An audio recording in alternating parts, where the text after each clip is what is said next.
It's a great day. My name is Shay Brown, the happy entrepreneur, and welcome to the Happy Entrepreneur Show, the #1 business development and revenue focused late night show in the country where we're on a mission. And our mission is to empower, our mission is to inspire, and our mission really to provide you, the entrepreneur, with all of the resources that are necessary to execute that big vision you have for the people you were called to serve.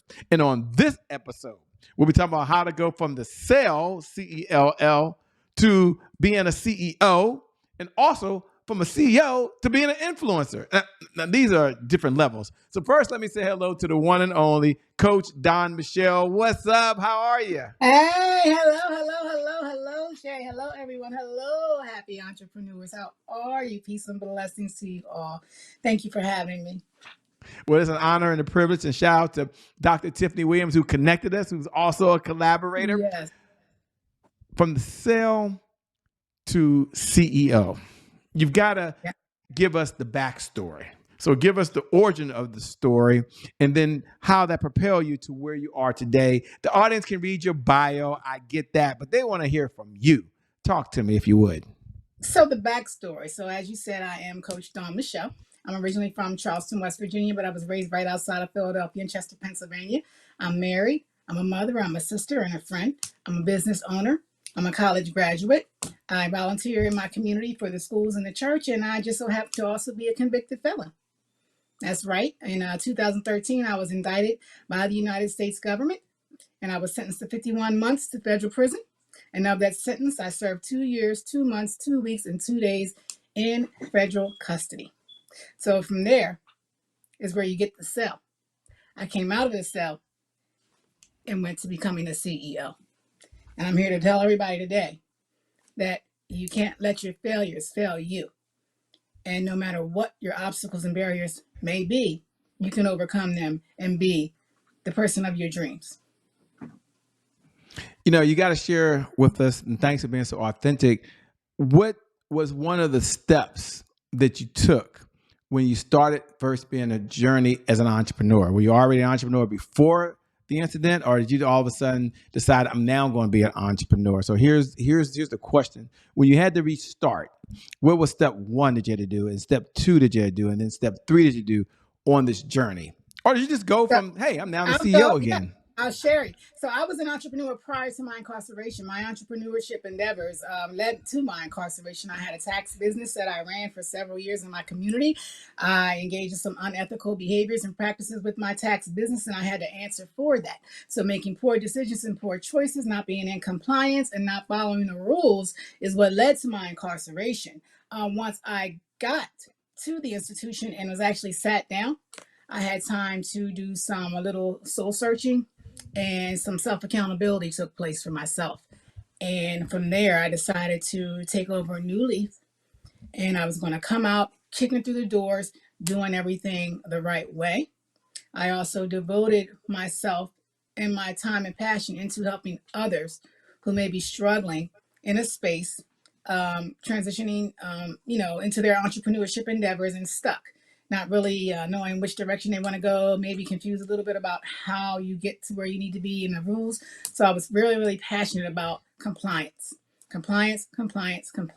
helping those business owners get through those complicated challenges and make sure that they're compliant so that they can be successful, have profitable businesses, and sure enough, not get into the trouble that I found myself into, which led me to my incarceration. So, yeah. You know, when you talk about business owners and best practices, let's talk about what's the biggest struggle that entrepreneurs have just getting new clients, right? Because you know about business practices. We get in, we're excited. I've been there before. And then we even bet on ourselves pretty big, by the way. I'm someone that's filed bankruptcy. So don't judge me out there, by the way, because I was betting on myself and it wasn't working. So my question to you is, what are 1 or 2 or 3 of the challenges that you've seen that entrepreneurs have faced, no matter what part in time? And then what's 1 idea or 2 ideas you would share with them so that they can have a profitable business? So one of the huge mistakes that a lot of our entrepreneurs make is not planning effectively, not strategizing and having a plan written out in timelines so that they can execute things and have a system in place. A lot of them are not in compliance. They don't understand the rules and regulations and the laws that are associated with operating a business. There's some things that they may be missing that could be very beneficial to helping them be sustainable and to grow. And some of them lack confidence and knowledge that they need to excel in what it is that they're doing. One thing that I would highly recommend for any entrepreneur out there trying to achieve a certain goal for themselves is to tap into your resources and find a coach. Find a coach, get some entrepreneurship training, find a coach.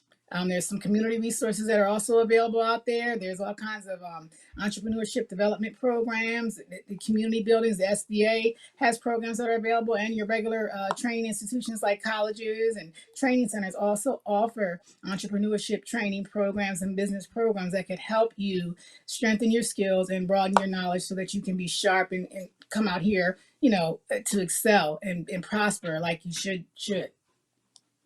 Where does this courage come from that I hear that you have? Because it's folks that are listening and they're thinking, whoa, Shay, it takes courage. It takes getting out of your comfort zone. And she's talking about mindset. And it doesn't matter if they're trying to do it in health and wellness. It doesn't matter if they're trying to do it in their health. It doesn't matter if they're trying to do it in their relationships. So here's the question. When it comes to having the courage and still taking action or seeing the fear and taking action, what are some mindset things you tell yourself? And how are you able to continue to push forward in front of all the obstacles? So you have to have a mindset of abundance. You have to think big, dream big, and go get it. You can't let yourself or others defeat you mentally. So if you think abundantly, you manifest those things, and greatness will appear. Your mindset is everything. Self-talk, what you tell yourself, even the environments that you're in, the people that you surround yourself in, you have to be very careful and very strategic about aligning yourself in the proper environments and feeding yourself. Your food for yourself, your thought, and your soul all have to be in alignment. For me, it's also faith. That aligns with my faith. You have to trust the person above. Trust the person that has given you those gifts, and know that he wouldn't have done that in vain. And you have to take action on those things. For me, I have the confidence to be fierce despite my failures. You have to know that in life, things are going to happen. Life is going to life, if you will. And no matter what, life is life. You have to keep lifing.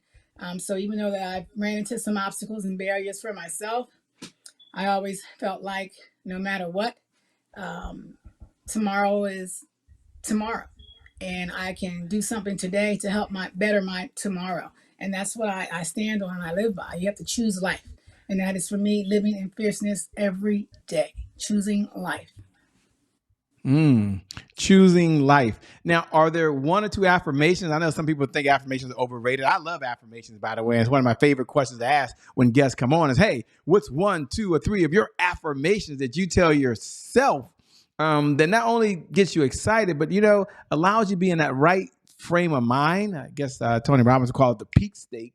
So question, what's 1 or 2 or 3 of your affirmations that you use to kind of keep you focused and motivated and inspired?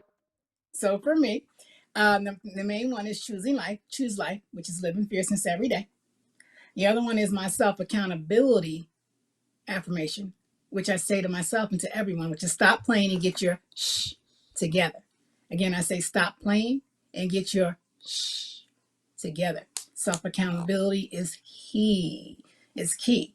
And another thing I say to myself, this is my own affirmation, and for anyone that has been involved with the justice system, I get up every day, I look myself in the mirror, and I say, I may have been to prison, but my still don't stink, and I'm going to push forward and push through. And that's what I tell myself every day. Every day. I have just as much chance and opportunity as the next person, regardless of my faults and regardless of my mistakes, and I have to push through. And I can't down myself. I have to believe in me and know that I can make it and I can achieve the things that I want despite my failures and my mistakes in the past. And if you don't love yourself first, who will? And I have to tell myself that every single day, every single day. Wow. So powerful. What mentors have you had along this journey of life that's helped you? Unless you just did it all yourself. I'm not sure. Maybe you just decide, hey, it's just be against the world and you made it happen.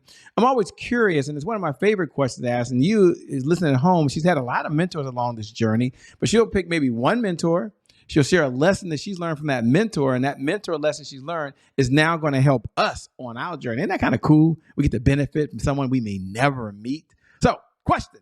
What was one of the mentors you had along this journey, and what was a lesson you learned from them that you can share with us?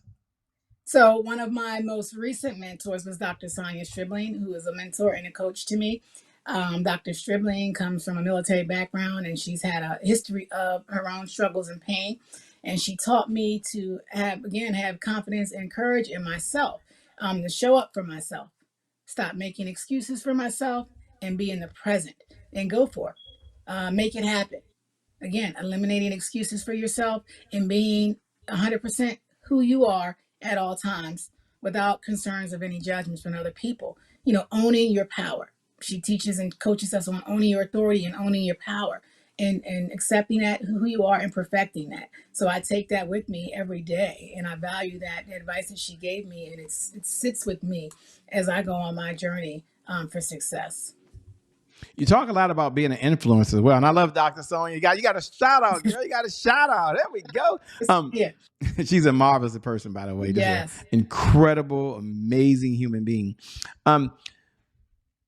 Take a moment, if you would, talk about influencer, because one of the things that you talk about, we talked about part A of it, which is from the sale to CEO.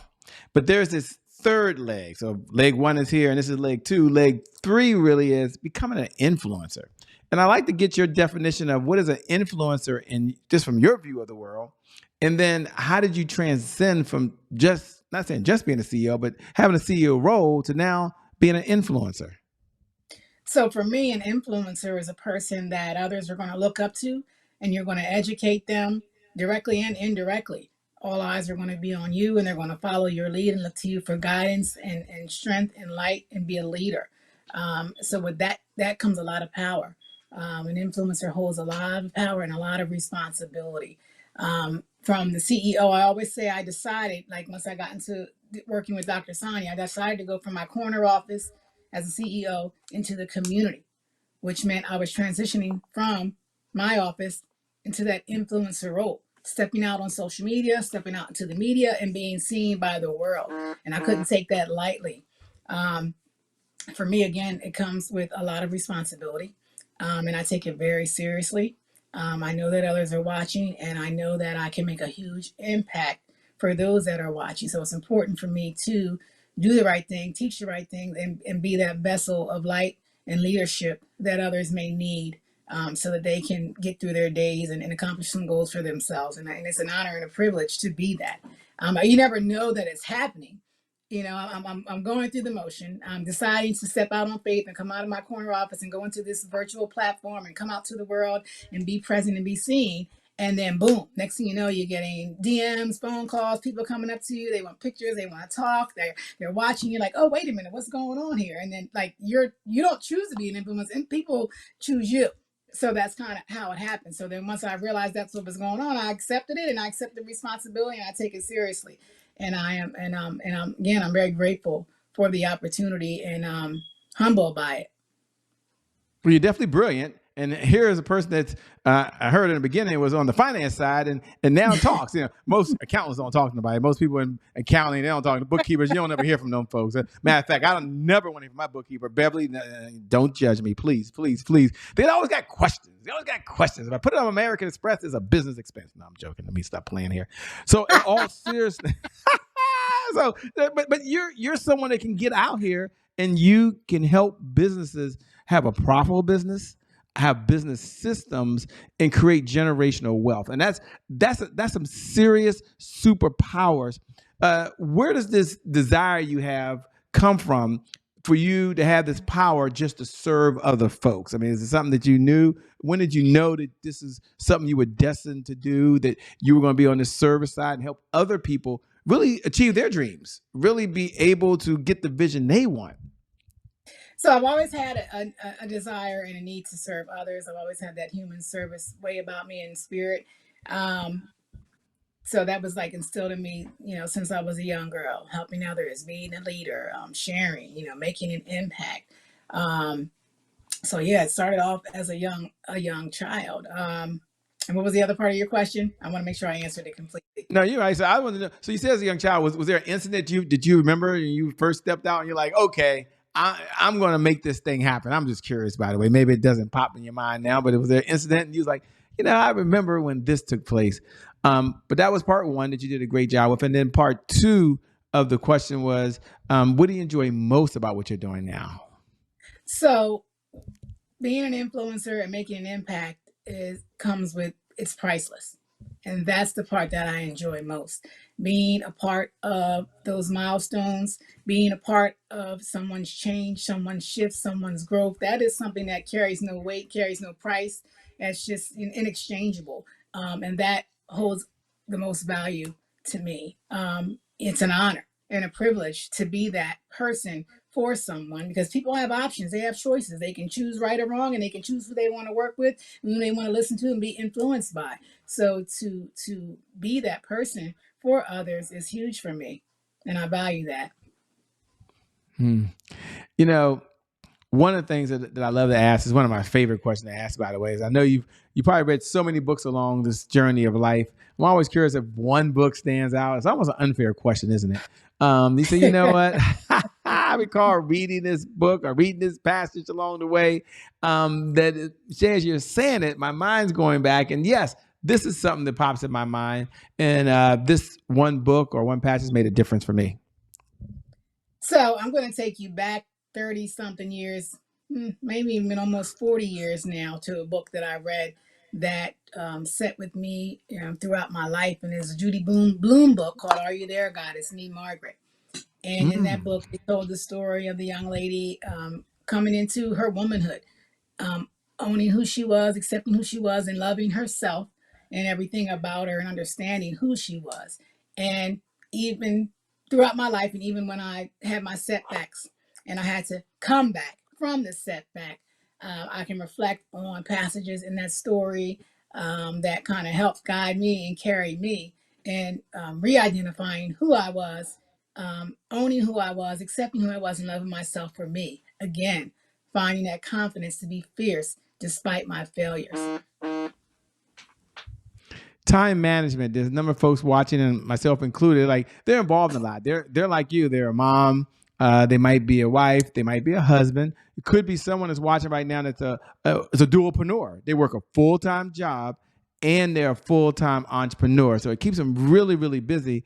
How do you manage all the priorities that you have that you talked about when we first started? And I guess the question is, what's your secret or what's your suggestion to be able to balance life and priorities every single day?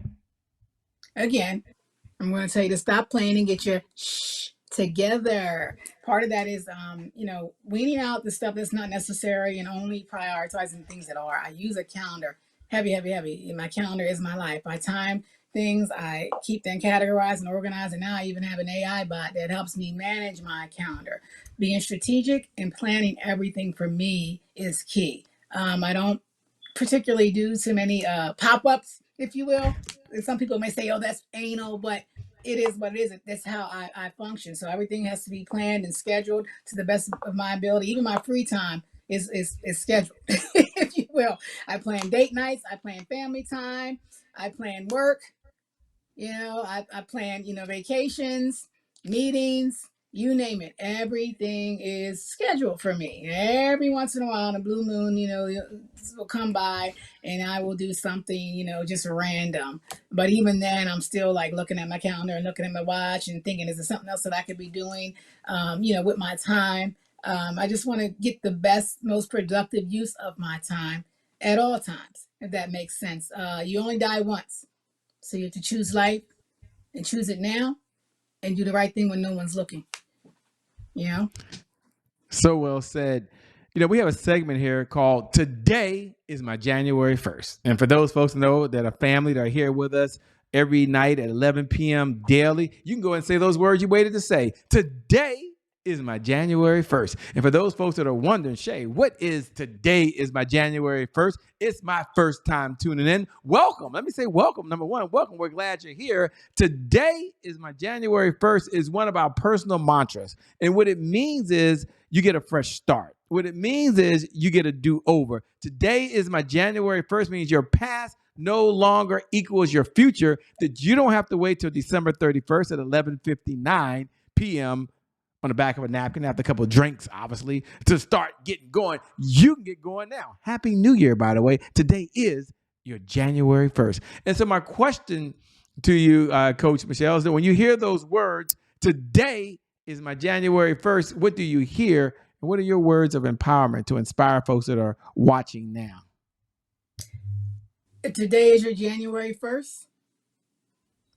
Then I need you to stop playing and get your shh together. Self-accountability. Stop playing and get your shh together. Tomorrow's not promised. Push forward. Get it together. Do you. Work on you. Elevate, expand, and excel. That's the name of the game. Abundance mindset, choosing life, living in fierceness every day. Go for it. Closed mouth don't get fed. By no means. You got to go get it. And you can't be playing around with it. You can't be playing around with it. Go for it. Go for it. Go for it. Go get it. I love it. You know, folks are watching you, by the way, and they're like, Shay, you didn't ask her. She has this beautiful chain on. I mean, we can't miss it. Beautiful photo there, Shay. So you've got to ask the question for those folks that are on their iPhones now, because I don't know if anybody has an Android. I believe God is a woman. I believe she has an iPhone. Okay, I just believe that.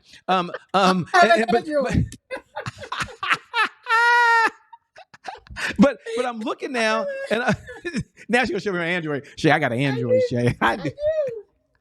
But I'm curious.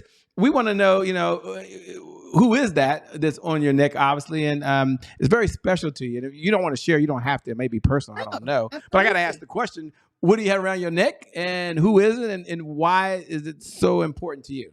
We're nosy. So we want to know. Person around my neck, that is my baby Bryson, my little Wooda, my Doot. And Bryson is now mommy's angel. I lost Bryson on November 13th, 2022 to a single motor vehicle accident. And he is now with me every day, and I wear him around my neck. And that is Bryson.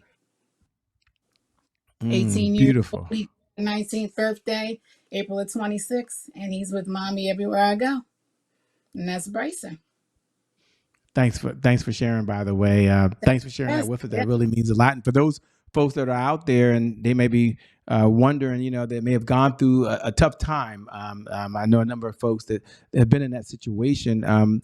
What would you say to someone that may be going through that now, whether it's a loved one, like in your situation, or someone they know? And I know this wasn't part of the show, and you can pass on the question, and they're probably like, Shay, grief is tough. Right. I'm a primary caregiver. My mom's 75. I lost my dad. Grief is tough.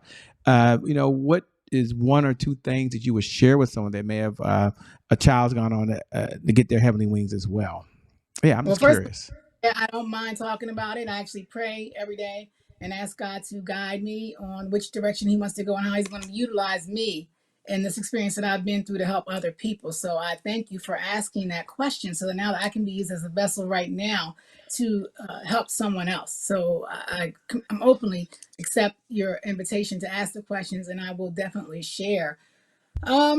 Grief is, I want to say, probably the most difficult thing that I've had to experience, especially the loss of a child. I can say that it's nothing that can prepare you for it, and nothing really that can get you through it except time. 1 minute at a time, literally 1 minute, 1 hour, 1 day at a time. And you just have to know that as time passes, things will get a little better. I do encourage people to get up every day and again, choose life. Don't let the darkness take you. Because of my incarceration, I suffered depression, anxiety, and a whole other heap of mental illnesses that I still manage to this day. So I knew early on when I got the news that my son had transitioned, what was lurking for me in those dark trenches. And I knew how hard it was for me when I was in those trenches in the past, and I didn't want to go back there. So I literally get up every day and I push through. I push through and I fight those emotions, the darkness, not the grief, because when the grief comes, you have to process through it, but that depression and those negative things that occur, the negative thoughts, the terrors, whatever people go through, you have to pray against it and push through it. So I encourage you to talk to someone, talk it out. You have to get a village, if you will, whether that's a therapist, a close friend, a sister, a sibling, a spouse. You have to have someone that you can talk to and reach out to, especially during your times of crisis. And you have to move. You have to move. You have to go towards the light. Go towards the light, no matter what. If you find yourself being isolated, transition out of that space, get around other people, get around love and light. And that's the best advice that I could tell someone. Love, light, and life. And for me, life is what life's me. And that's why I choose life. So well said. Thank you so much for sharing. I know that someone out there, you've touched them throughout the whole conversation and you've made a difference in someone. And that's what life is all about, changing lives, inspiring and empowering them so they can go do other things. For folks that are listening, they probably have two questions. Hey, Shay, I've been listening. I like this. What type of clients does she work with today? If she's taking on any clients, that's number one. And number two, how can we best connect with the one and only Coach Dawn Michelle? Yeah, so you can connect with me on all social media platforms at Coach Dawn Michelle and Dawn Chamberlain on Facebook. I also have a website, CoachDawnMichelle.com, and I am accepting new clients. We have a new cohort starting in August. It is the No Hustle University Entrepreneurship Training. I also specialize in second chance entrepreneurship. So for those who have been just as impacted and just as involved, and also those that are not, you can come through my program. I do not discriminate. Again, our next cohort begins in August, so you can reach out to me via the website, leaving your information, or reach out to me on social media.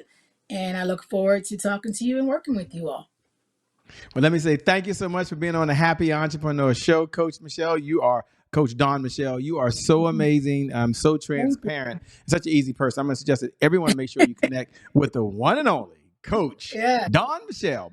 My name, by the way, for those folks that are out there, we want to first say thank you for tuning in. Thank you for watching. Thank you for being here. Without you, there is no show. So you can go out and watch all the episodes on YouTube on demand. Just type in at I am Che Brown, or you can obviously tune in right here every night at 5 p.m., 11 p.m. Eastern Standard Time. With that being said, I want you to know that you're amazing. I want you to know you're incredible.